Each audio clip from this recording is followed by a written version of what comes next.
Hello dear students, welcome to this video. Kalarava tutorials ನ ಈ ವಿಡಿಯೋಗೆ ಸ್ವಾಗತ. ಇವತ್ತು ನಡೆದಿರ್ತಕ್ಕಂಥ SSLC Kannada subject preparatory question paper ನಮ್ಮ ಹತ್ರ ಇದೆ. ಆ ಕ್ವಶನ್ ಪೇಪರ್ಗೆ ಏನೇನು ಕ್ವಶನ್ಸ್ ಬಂದಿದೆ, ಆನ್ಸರ್ಸ್ ಏನೇನು ಅಂತ ನೋಡ್ತಾ ಹೋಗೋಣ. ಇದು state level SSLC preparatory examination ಅಂದ್ರೆ ಪೂರ್ವ ಸಿದ್ಧತಾ ಪರೀಕ್ಷೆ 2. ಇದು ಇವತ್ತು 2026ನೇ ಜನವರಿ 27ನೇ ತಾರೀಕು ನಡೆದಿರತಕ್ಕಂಥ ಕ್ವಶನ್ ಪೇಪರ್, ಪ್ರಥಮ ಭಾಷೆ ಕನ್ನಡ. ಇದರಲ್ಲಿ ಫಸ್ಟ್ ಕ್ವಶನ್ ಏನಪ್ಪಾ ಅಂತಂದ್ರೆ, ಕೆಳಗಿನ ಪ್ರಶ್ನೆಗಳಿಗೆ ಅಥವಾ ಅಪೂರ್ಣ ಹೇಳಿಕೆಗಳಿಗೆ 4 ಆಯ್ಕೆಗಳನ್ನು ನೀಡಲಾಗಿದೆ. ಅವುಗಳಲ್ಲಿ ಸೂಕ್ತವಾದ ಉತ್ತರವನ್ನು ಆರಿಸಿ ಕ್ರಮಾಕ್ಷರದೊಂದಿಗೆ ಬರೆಯಿರಿ. ಕನ್ನಡ ವರ್ಣಮಾಲೆಯಲ್ಲಿರುವ ಹ್ರಸ್ವ ಸ್ವರಗಳ ಸಂಖ್ಯೆ ಎಷ್ಟು? 6. ಸನ್ಮಾನ ಪದದಲ್ಲಿರುವ ಸಂಧಿ ಯಾವುದು? ಅನುನಾಸಿಕ. ಒಂದು ಅಭಿಪ್ರಾಯದ ವಿವರಣೆ ಮುಂದೆ ತಿಳಿಸಿದಂತೆ ಇದೆ ಎಂದು ತೋರಿಸುವ ಸಂದರ್ಭದಲ್ಲಿ ಬಳಸುವ ಲೇಖನ ಚಿಹ್ನೆ ಯಾವುದು? ಆವರಣ ಚಿಹ್ನೆ, ಉದ್ಧರಣ ಚಿಹ್ನೆ, ವಿವರಣ ಚಿಹ್ನೆ, ವಾಕ್ಯವೇಷ್ಟನ ಚಿಹ್ನೆ, ವಿವರಣ ಚಿಹ್ನೆ. 4ನೇದು, ಭೂತಕಾಲ ಸೂಚಿಕ ಪ್ರತ್ಯಯವಿದು. ಇದು ದ. ಪ್ರಥಮ ವಿಭಕ್ತಿಯ ಕಾರಕಾರ್ಥ ಕತ್ರಾರ್ಥ. ಅಂಗೈ ಪದವು ಈ ಸಮಾಸಕ್ಕೆ ಸೇರಿದೆ. ಅಂಗೈ ಪದ ಯಾವ ಸಮಾಸಕ್ಕೆ ಸೇರಿದೆ ಅಂತಂದ್ರೆ ಅಂಶಿ ಸಮಾಸಕ್ಕೆ ಸೇರಿದೆ. ನೆಕ್ಸ್ಟ್ ಕ್ವಶನ್ ನೋಡ್ತಾ ಹೋಗೋಣ. ಕೆಳಗಿನವುಗಳಲ್ಲಿ ಮೊದಲೆರಡು ಪದಗಳಿಗಿರುವ ಸಂಬಂಧದಂತೆ ಮೂರನೆಯ ಪದಕ್ಕೆ ಸರಿ ಹೊಂದುವ ಸಂಬಂಧಿ ಪದವನ್ನು ಬರೆಯಿರಿ. ದೃಷ್ಟಿ, ದಿಟ್ಟಿ, ಅರ್ಕ, ಎಕ್ಕ. ವ್ಯಾಪಾರಿ ಅನ್ವರ್ಥ ನಾಮ. ಧರ್ಮರಾಯ ಯಾವ ನಾಮ? ಅಂಕಿತ ನಾಮ. ಸಕ್ಕಾರಿ ಸಕ್ಕರೆ. ಹಿಸವಾಸ ವಿಶ್ವಾಸ. 10, ಚೆಲುವಿಕೆ ತದ್ದಿತಾಂತ ಭಾವನಾಮ. ಅಂಜಿಕೆ ಕೃದಂತ ಭಾವನಾಮ.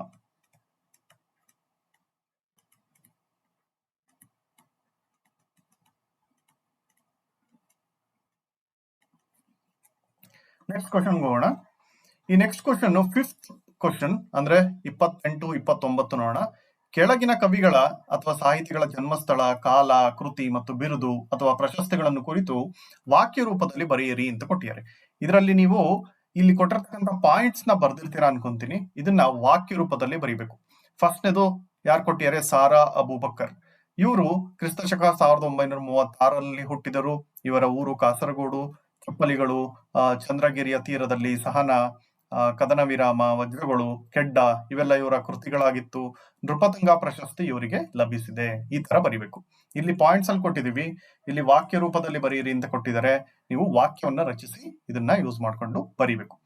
ನೆಕ್ಸ್ಟ್ ಏನ್ ಕೊಟ್ಟಿದ್ದಾರೆ? ಪಂಪ ಕವಿ ಕೊಟ್ಟಿದ್ದಾರೆ. ಪಂಪ ಮಹಾಕವಿ. ಇವರು ಜನಿಸಿದ್ದು ಕ್ರಿಸ್ತಶಕ ಸುಮಾರು 902 ಇಸ್ವಿ. ವೆಂಕಿ ಮಂಡಲದ ವೆಂಗಿಪಳು ಅಗ್ರಹಾರ, ವಿಕ್ರಮಾರ್ಜುನ ವಿಜಯಂ ಮತ್ತು ಆದಿಪುರಾಣ ಇವರ ಕೃತಿಗಳು. ಸರಸ್ವತಿ ಮಣಿಹಾರ, ಸಂಸಾರ ಸಾರೋದಯ, ಕವಿತಾ ಗುಣಾರ್ಣವ ಇವೆಲ್ಲ ಇವರ ಕೃತಿಗಳು ಮತ್ತು ಇವರ ಬಗ್ಗೆ ವಿವರಣೆ. ನೆಕ್ಸ್ಟ್ ಕ್ವಶನ್ ನೋಡೋಣ. ಇಲ್ಲಿ ಕೆಳಗಿನ ಪದ್ಯ ಭಾಗಕ್ಕೆ ಪ್ರಸ್ತಾರ ಹಾಕಿ ಗಣ ವಿಭಾಗ ಮಾಡಿ ಛಂದಸ್ಸಿನ ಹೆಸರನ್ನು ಬರೆಯಿರಿ ಅಂತ ಇದೆ. ಇಲ್ಲಿ ನೋಡ್ಬೋದು ನೀವು, ಇದಕ್ಕೆ ಪ್ರಸ್ತಾರ ಹಾಕಿ ಗಣ ವಿಭಾಗ ಮಾಡಿರೋದು ಕೊಟ್ಟಿದೀವಿ. ಇದು ಭಾಮಿನಿ ಷಟ್ಪದಿಗೆ ಸೇರುತ್ತೆ. ನೀವು ಬರ್ದಿರ್ತಕ್ಕಂಥ ಆನ್ಸರ್ನ ಇದ್ರ ಜೊತೆ ಕಂಪೇರ್ ಮಾಡ್ಕೊಳ್ಳಿ. ನೆಕ್ಸ್ಟ್ ಕ್ವಶನ್, ಕೆಳಗಿನ ವಾಕ್ಯದಲ್ಲಿರುವ ಅಲಂಕಾರವನ್ನು ಹೆಸರಿಸಿ ಲಕ್ಷಣ ಬರೆದು ಸಮನ್ವಯ ತಿಳಿಸಿ. ಏನ್ ಕೊಟ್ಟಿದ್ದಾರೆ? ನೀಚರಿಗೆ ಮಾಡಿದ ಉಪಕಾರವು ಹಾವಿಗೆ ಹಾಲೆರದಂತೆ ಅಂತ ಕೊಟ್ಟಿದ್ದಾರೆ. ಇದ್ರ ಅಲಂಕಾರ ಯಾವುದು? ಉಪಮಾಲಂಕಾರ. ಲಕ್ಷಣ, ಎರಡು ವಸ್ತುಗಳಿರುವ ಸಾದೃಶ್ಯ ಸಂಪತ್ತನ್ನು ಪರಸ್ಪರ ಹೋಲಿಸಿ ವರ್ಣಿಸಿದರೆ ಅದು ಉಪಮಾಲಂಕಾರ. ಉಪಮೇಯ, ನೀಚರಿಗೆ ಮಾಡಾರ. ಉಪಮಾನ, ಹಾವಿಗೆ ಎರೆದ ಹಾಲು. ಉಪಮಾವಾಚಕ ಅಂತೆ, ಸಮಾನ ಧರ್ಮ ಅಲ್ಲೂ ಅಂದ್ರೆ ಸಮನ್ವಯ ಇಲ್ಲಿ ಕೊಟ್ಟಿದೀವಿ. ಇದನ್ನ ನೋಡಿ ನೀವು ಆನ್ಸರ್ಸ್ ನೀವು ಬರ್ದಿರೋದ್ರ ಜೊತೆ ಕಂಪೇರ್ ಮಾಡ್ಕೊಳ್ಳಿ. ನೆಕ್ಸ್ಟ್ ಕ್ವಶನ್ ನೋಡ್ಬೋದು. ಕೆಳಗಿನ ಗಾದೆಗಳಲ್ಲಿ ಯಾವುದಾದ್ರೂ ಒಂದು ಗಾದೆಯನ್ನು ಮಹತ್ವದೊಂದಿಗೆ ವಿಸ್ತರಿಸಿ ಬರೆಯಿರಿ ಅಂತ ಇದೆ. ಇಲ್ಲಿ ಕೊಟ್ಟಿರೋದು ಕಟ್ಟುವುದು ಕಠಿಣ, ಕೆಡುವುದು ಸುಲಭ. ಅಂದ್ರೆ ಕಟ್ಟುವುದು ಏನನ್ನಾದ್ರೂ ಒಂದು ಕಟ್ಟೋದು ಕಷ್ಟ, ಕೆಡುವುದು ಸುಲಭ ಅನ್ನೋದು ಗಾದೆ. ಅಥವಾ ಇದನ್ನ ಬರಿಬಹುದು ನೀವು, ಮಾತೆ ಮುತ್ತು ಮಾತೆ ಮೃತ್ಯು. ಇಲ್ಲಿ ನೋಡ್ಬೋದು ನೀವು, ಯಾವುದೇ ಗಾದೆ ಕೊಟ್ರೆ ಗಾದೆಗಳು ಜನಪದರ ಜೀವನದ ಅನುಭವದ ನುಡಿಮುತ್ತುಗಳು ಅಂತ ಬರಿಬೇಕು ಫಸ್ಟ್. ಆದ್ಮೇಲೆ ಗಾದೆಗಳು ಆಕಾರದಲ್ಲಿ ಚಿಕ್ಕದಾದರೂ ಅರ್ಥದಲ್ಲಿ ದೊಡ್ಡವು ಅಂತ ಬರಿಬೇಕು. ಅದಾದ್ಮೇಲೆ ಇಲ್ಲಿ ಏನು ಗಾದೆ ಕೊಟ್ಟಿರ್ತಾರೋ ಅದನ್ನ ಬರಿಬಹುದು. ನಾವಿಲ್ಲಿ ಎಕ್ಸಾಂಪಲ್ಗೆ ವೇದ ಸುಳ್ಳಾದರೂ ಗಾದೆ ಸುಳ್ಳಾಗೋದು ಕೊಟ್ಟಿದೀವಿ. ಅದ್ರ ಬದಲು ನೀವು ಇವೆರಡನ್ನ ಬರೆದು ಅದ್ರ ಜೊತೆಗೆ ಆ ಗಾದೆ ಏನು ಮಹತ್ವನ ಹೇಳುತ್ತೆ ಅಂತ ಬರಿಬೇಕಾಗುತ್ತೆ.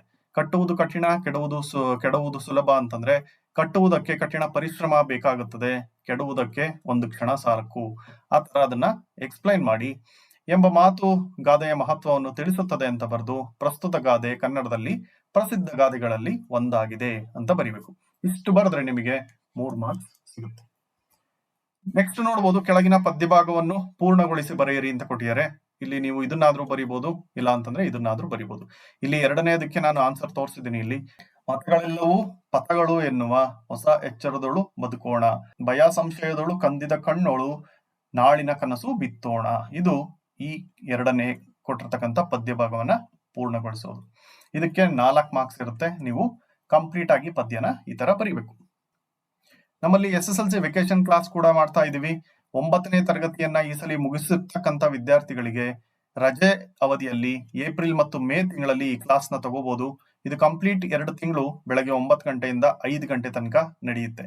ಕೆಲವರಿಗೆ ಹಾಸ್ಟೆಲ್ ಸೌಲಭ್ಯ ಬೇಕು ಅಂದ್ರೆ ಅದು ಕೂಡ ಅವೈಲಬಲ್ ಇದೆ. ನೀವು ಎಲ್ಲಪ್ಪ ಬರಬೇಕು ಇದನ್ನ ವಿಚಾರಿಸಕ್ಕೆ ಅಂತಂದ್ರೆ ಕಲರವ ಟ್ಯುಟೋರಿಯಲ್ಸ್ ಚಿತ್ರದುರ್ಗ, ಇಲ್ಲಿ ಅಡ್ರೆಸ್ ಕೂಡ ಕೊಟ್ಟಿದೀವಿ, ಇದನ್ನ ನೋಡ್ಬೋದು ನೀವು. ಇಲ್ಲಿ ಬಂದು ವಿಚಾರಿಸಿ ಈ ವೆಕೇಶನ್ ಕ್ಲಾಸ್ ನ 9ನೇ ತರಗತಿ ಪಾಸ್ ಆಗಿ 10ನೇ ತರಗತಿಗೆ ಹೋಗ್ತಾ ಇರ್ತಕ್ಕಂಥ ಮಕ್ಕಳು ಉಪಯೋಗಿಸ್ಕೋಬೇಕು. ನಿಮಗೆ ಇಮಿಡಿಯೇಟ್ ಆಗಿ ಅದ್ರ ಬಗ್ಗೆ ವಿಷಯ ಬೇಕು ಅಂತಂದ್ರೆ ಇಲ್ಲಿ ಕೊಟ್ಟಿರೋ ನಂಬರ್ಗೆ ಕಾಲ್ ಮಾಡಿ ಕೂಡ ನೀವು ಡೀಟೇಲ್ಸ್ ನ ಪಡ್ಕೋಬಹುದಾಗಿದೆ.